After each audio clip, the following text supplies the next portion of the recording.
మధుసూదన్ రెడ్డి గారు, ఇప్పుడు మీరు చెప్పండి. మనం క్లియర్ కట్ గా అటు తెలంగాణలో ఇటు ఆంధ్రాలో క్లియర్ కట్ గా చూస్తున్నాము. శాఖ ఒకరి కింద అయితే పనితీరు మాత్రం ఇంకోరి కింద ఉన్నట్టుగా క్లియర్ కట్ గా కనిపిస్తుంది. దీన్ని ఎలా అంటే పొలిటికల్ గా ఎలా చూడొచ్చు అంటారు? ఇప్పుడు జనాల్లో కూడా ఏ విధంగా ఇంప్రెషన్ పోతుందని మీరు అనుకుంటున్నారు? కరెక్ట్ అంటారా ఇది? ఇప్పుడు ఒక శాఖను గురించి ఇంకొక వ్యక్తి రావడం అనేటువంటిది మనం చాలా చాలా స్టోరీలో చూసాం. గాడిద కుక్క కథలు, ఈ విధంగా గాడిద కుక్క కథలు. ఎందుకంటే ఈ విధమైనటువంటి చొరబాటు అనేటువంటిది మంచిది కాదు, ప్రజాస్వామ్యానికి మంచిది కాదు. మీరు ఇప్పుడు మన రాష్ట్రాల గురించి మాత్రమే చెప్తున్నారు. అంటే రాష్ట్రంలో ఉన్నటువంటి మంత్రిత్వ శాఖని ఇంకొక వ్యక్తి పక్కన ఉన్నటువంటి మంత్రుల్లో పక్కన ఉన్నటువంటి వ్యక్తి టేక్ ఓవర్ చేసుకుంటున్నారని చెప్పి ఇంకొక అడుగు మా రాష్ట్రంలో, అదే ఐ మీన్ ఆంధ్రప్రదేశ్లో ఇంకొక అడుగు ముందుకేశారు. నేను చెప్పేది కాదు, తెలుగుదేశంకి సంబంధించినటువంటి రాష్ట్ర అధికార ప్రతినిధి ఢిల్లీలో ఆర్నబ్ గోసాబీ అనేటువంటి ఒక దీంట్లో ఇంటర్వ్యూలో క్లియర్ కట్గా చెప్పాడు. ఇండిగో విషయంలో, ఇండిగో సంక్షోభం వచ్చినప్పుడు ఏదైతే కింజరపు రామ్మోహన్ నాయుడు మంత్రిత్వ శాఖలో ఆయన ఈ ఆర్నబ్ గోస్వామి గారికి క్లియర్గా చెప్పడం జరిగింది. మా నాయకుడు లోకేష్ కూడా పర్యవేక్షిస్తున్నాడు, దీన్ని చూసుకుంటున్నాడు, దీన్ని ముందుకు తీసుకెళ్తున్నాడు, మా లోకేష్ గారి పర్యవేక్షణలో ఇది సాల్వ్ అవుతుందని చెప్పాను. అసలు లోకేష్ గారు ఎవరండి దాంట్లో? Who is that Lokesh? పౌర విమాన శాఖకి లోకేష్ కి ఎవరండి సంబంధం? ఎందుకంటే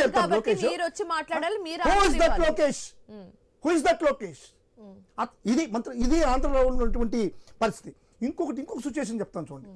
ఒక 6 నెలల ముందర మంత్రులు అచ్చెన్నాయుడు, నారాయణ, సత్యకుమార్, అనిత, సత్యప్రసాద్ వీళ్ళందరూ కూడా సింగపూర్కి వెళ్ళారు ఏదో పాఠాలు నేర్చుకోవడానికి.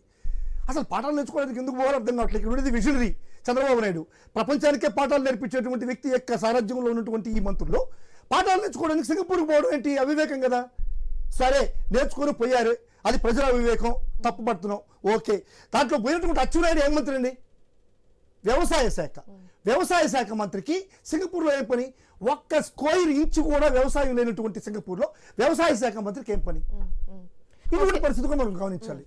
ఇంకొకటి, లోకేష్ గారు ఇండస్ట్రీస్ గురించి ఆహ్వానించడం కానీ ఇండస్ట్రీస్ గురించి చెప్పడం కానీ లోకేష్ గారు చెప్తారు. కానీ ఆ ఇండస్ట్రీస్కి సంబంధించినటువంటి టీజీ భరత్ ఏమైపోయాడు? అసలు లోకేష్ అనేటువంటి వ్యక్తి ఇండస్ట్రీ మినిస్టరా లేకుంటే విద్యాశాఖ? మొన్న ఆ మధ్య ఆంధ్రప్రదేశ్ నుంచి వచ్చే నేతలు ఇక్కడ తెలంగాణ శాఖల గురించి మాట్లాడడం కూడా మనం చూసాం. దాన్ని ఎలా చూస్తారు మీరు? ఇప్పుడు అదే ఉట్టికెట్లనేమో స్వర్గానికి ఎక్కిందంట. ఉట్లోనే ఏం చేయలేడు ఆయన స్వర్గంలో. మా రాష్ట్రంలోనే సతికిలు పడుతున్నారు వాళ్ళ శాఖలు మెయింటైన్ చేసుకోలేక. ఇదేంటంటే వీళ్ళంతా ఏంటంటే వింటి మీద రాయేసి వీపట్టం పెట్టే టైపు. ఇప్పుడు విడిపోయిన రాష్ట్రాన్ని మళ్ళా కలుసుకున్నాం, ఒకరికొకరికి సోదరభావంతో ఉన్నాం, ఒకరికొకరికి అన్యోన్యంగా ఉన్నాం. 2 రాష్ట్రాలు, తెలుగు రాష్ట్రాలు, తెలుగు ప్రజలు అన్నదమ్ముళ్ళగా ఉన్నాం. ఆడకపోయి చిచ్చులు పెట్టాలి, ఆడపోయి నేను నిలబడతాను, ఆడపోయి మంత్రి శాఖలు పనిచేయట్లేదు, వాళ్ళు ఆ విధంగా ఉన్నారు, వాళ్ళు గీకి ఆంధ్రాకి తెలంగాణకి మధ్య చుచ్చు పెట్టడం, చుచ్చు పెట్టేసి వాళ్ళ మధ్య వ్యతిరేకం చేసి అటువంటి వ్యాపార లావాదేవీలు కానీ ప్రజల్ని కానీ ఒక భయాందోళనకు గురి చేయడం. ఇప్పుడు మీరు చేస్తున్న కమెంట్స్ కానివచ్చు, లేకపోతే నిన్న పేర్ని నాని చేసిన కమెంట్స్ కానివచ్చు, ఇవన్నీ చూస్తుంటే కూడా కూటమి ప్రభుత్వం నుంచి ఎవరు కూడా ఇప్పటివరకు స్పందించలేదు. సో ఇలా స్పందించకపోవడాన్ని మనం ఎలా చూడొచ్చు అంటారు? నిజంగానే వాళ్ళు ఇది ఒప్పుకుంటున్నారా? ఇప్పుడు మౌనం అర్ధాంగీకారం. మౌనంగా ఉన్నాడంటే సగం ఒప్పుకునేసినట్టే. స్పందించలేదనే దానికి వాళ్ళకి ముఖం ఉందా? ప్రజల్లో కూర్చొని ఇది పేర్నారి అని చెప్పింది కానీ ఇప్పుడు నేను చెప్పేది కానీ స్పందించడానికి ఏదైనా వాళ్ళకి ముఖం చూపించగలరా ప్రజలకి? జరిగేదంతా నిజమే కదా. పేర్నాని గారు ఏం చెప్తున్నారు? జరిగే విషయాన్ని చెప్తున్నారు. ఇంకా ఒక అడుగు ముందుకు వెళ్ళాలి. పేర్నాని అంటే ఏం చెప్తున్నాడంటే అనిత గారు విద్యాశాఖ చూస్తున్నది, లోకేష్ గారు పరిశ్రమల శాఖ చూస్తున్నారు, పరిశ్రమల శాఖ కర్నూలులో లాండ్ ఆర్డర్ చూస్తున్నారు, ఇరిగేషన్ మంత్రి ఇంధన పొదుపు చూస్తున్నారు అనేటువంటి ఒక మాటలు చెప్తున్నారు. అది ఒక శాఖకి ఇంకొక శాఖకే బదిలీ చేస్తున్నాడు. దానికన్నా ఒక అడుగు ముందు ఉన్నారు ఈ రాష్ట్రంలో మంత్రులు. ఎట్లానంటే సపోజ్ ఒక పెద్ద ఫ్యామిలీ ఉంది, పెద్ద ఫ్యామిలీలో మా అక్క, చెల్లు, తమ్ముడు, అన్న, తమ్ముడు, భార్య అందరూ ఉంటారు. వాళ్ళకి ఒక 10 కార్లు ఉంటాయి. 10 కార్లు ఉండేటప్పుడు ఫస్ట్ ఒక పోయేటువంటి వ్యక్తి ఏదో ఒక తాళం తీసుకుని వెళ్ళిపోతాడు. రెండోసారి పోయినప్పుడు ఇంకో ఏ కారు ఉంటే ఆ కారు తీసుకెళ్తారు. రేపు ఆ కారు తీసుకునే వాళ్ళు ఇంకొక కారు తీసుకెళ్ళిపోతారు. ఈ పరిస్థితిలో ఉంది మంత్రిత్వ శాఖ. డిప్యూటీ స్పీకర్ రఘురామకృష్ణరాజు గారు ఒక కమెంట్ చేశారు. ఏంటని? ఒకవేళ పవన్ కళ్యాణ్ హోంశాఖ తీసుకుంటే, హోమ్ మినిస్టర్ అయితే మాత్రం నేను నా కంప్లైంట్ వెళ్ళి తీసుకుని ఆయనకి ఇస్తానని చెప్పడం జరిగింది. సో దీన్ని ఎలా చూడొచ్చు?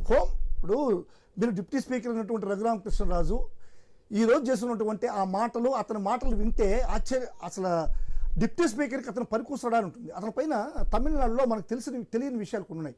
420 కేసులు నమోదైనాయి తమిళనాడు. ఆయన ఈ కమెంట్ చేస్తుంటే అంటే ఆటోమేటిక్ గా అనిత ఫెయిల్ అయినట్టేనా? ఫెయిల్ అయినట్టే 100%. ఎందుకంటే ఆయన వచ్చి కమెంట్ చేస్తున్నారు స్వయంగా. ఇప్పుడు ఉన్నటువంటి హోమ్ మినిస్టర్కి ఎందుకు ఇవ్వట్లేదు అంటే ఫెయిల్ అయిపోయిందా? అసలు యాక్చువల్గా ఆయనది కాదు కదండి home minister. Law and order Chandrababu Naidu గారి దగ్గర ఉంది. చంద్రబాబు నాయుడు ఫెయిల్. చంద్రబాబు నాయుడు కన్నా రఘురామ కృష్ణరాజుకి చంద్రబాబు నాయుడు కన్నా కానీ పవన్ కళ్యాణ్ మెరుగ్గా కనిపిస్తున్నాడు. ఇప్పుడు రఘురామ కృష్ణరాజు చేసేటువంటి వ్యాఖ్యలకి అసలు నిబద్ధత అర్థం లేదండి. అతను ఏం చెప్తున్నాడు, ఎన్ని అనిశ్చితమైనటువంటి కార్యక్రమాలు చేస్తున్నాడు. మతాల మధ్య తగ్గులు, కులాల మధ్య తగ్గులు పెడుతున్నాడు. ఇప్పుడు ఒక క్రిస్టియన్ సమాజాన్ని ఏ విధంగా కించపరుస్తున్నాడు. సిలువ అంటే 2 కర్రలంట, అంటే యేసు ప్రభు అంటే 3 చీరలు అంట. ఇది ఏందండి చెప్పండి? వాళ్ళ మత ద్వేషాలు రెచ్చగొచ్చడమే కదా. ఇటువంటి వాడు డిప్యూటీ స్పీకర్గా కొనసాగించడం చంద్రబాబు నాయుడు తగునా?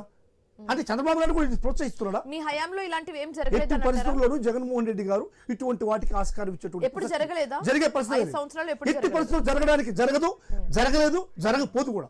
ఇది జగన్మోహన్ రెడ్డి గారి నిబద్ధత. చంద్రబాబు నిబద్ధత లేని పరిపాలన. ఈ రోజు లా అండ్ ఆర్డర్ పూర్తిగా ఫెయిల్ అయిపోయింది. సంక్షేమం కుట్టుబడిపోయింది. అభివృద్ధి అట్టడుగు స్థానాలకు వెళ్ళిపోయింది. అంటే ఇప్పుడు ఈ కూటమి ప్రభుత్వం వచ్చిన కొత్తలో ఏం చెప్పారు? డ్రగ్స్ ని నిర్మూలిస్తాము, క్రైమ్ రేట్ ని తగ్గించేస్తామని చెప్పారు. సో అదే విధంగా అడుగులు వేస్తున్నారా? ఇప్పుడు డ్రగ్స్ నిర్మూలిస్తామని చెప్పడం అనేటువంటిది అవివేకం. ఎందుకంటే వాళ్ళ ఎంపీనే హైదరాబాద్లో డ్రగ్స్ తీసుకొని పట్టుబడి కేసు అయిపోయింది. వాళ్ళ ఎమ్మెల్యే కొడుకు ఆదినారాయణ రెడ్డి కొడుకు ఇక్కడ డ్రగ్స్ తీసుకొని పట్టుబడి పోలీసులకి ఇక్కడ కేసు అయింది. ఇప్పుడు ఎంపీ గారు, వాళ్ళ ఎంపీ పుట్ట మహేష్ కుమారు మొన్న ఎస్పీ గారితో, ఏలూరు ఎస్పీ గారితో మాట్లాడుతున్నారు. ఆ వాయిస్ మీరు ఇంటి మీకు అర్థమవుతుంది. అంటే డ్రంక్ అండ్ డ్రైవ్ కేసుల్లో మాకు ఎగ్జంప్షన్ ఇవ్వండి అంటున్నాడు. అంటే డ్రంక్ అండ్ డ్రైవ్ కేసులో ఎగ్జంప్షన్ అంటే తాగి డ్రైవ్ చేసే వాళ్ళకి కేసులు పెడతా ఉంటే మా మీదకి వస్తూ ఉన్నారు, వాళ్ళు మమ్మల్ని అడుగుతున్నారు, కాబట్టి మీరు డ్రంక్ అండ్ డ్రైవర్ని వదిలేయండి అంటున్నాడు. ఈయనేమో డ్రంక్ అండ్ డ్రైవ్ వదిలేయమంటాడు. ఇంకా అరెస్ట్ వస్తాడు, రేపులు వదిలేయండి అంటాడు. రేపులను కూడా వదిలేయండి సార్, రేప్ చేసిన వాళ్ళని రేపిస్టులను కూడా ఎగ్జంప్షన్ ఇవ్వండి అంటాడు. ఇంకొక ఆయన వస్తాడు, మర్డర్లు చేస్తున్నాం సార్ మేము, మా మర్డర్లను కూడా ఎగ్జామ్షన్ ఇవ్వండి సార్ అంటాడు.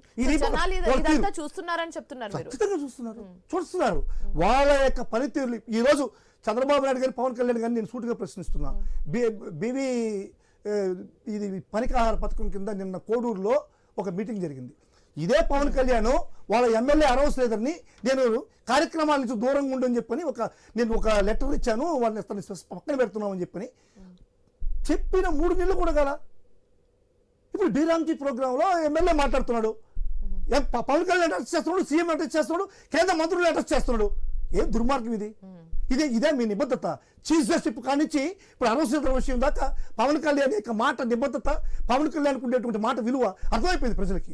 ఇక పవన్ కళ్యాణ్ మాటలు కూడా నమ్మే పరిస్థితి జనాలు లేరు. Okay right, thank you so much Madhusudan Reddy గారు.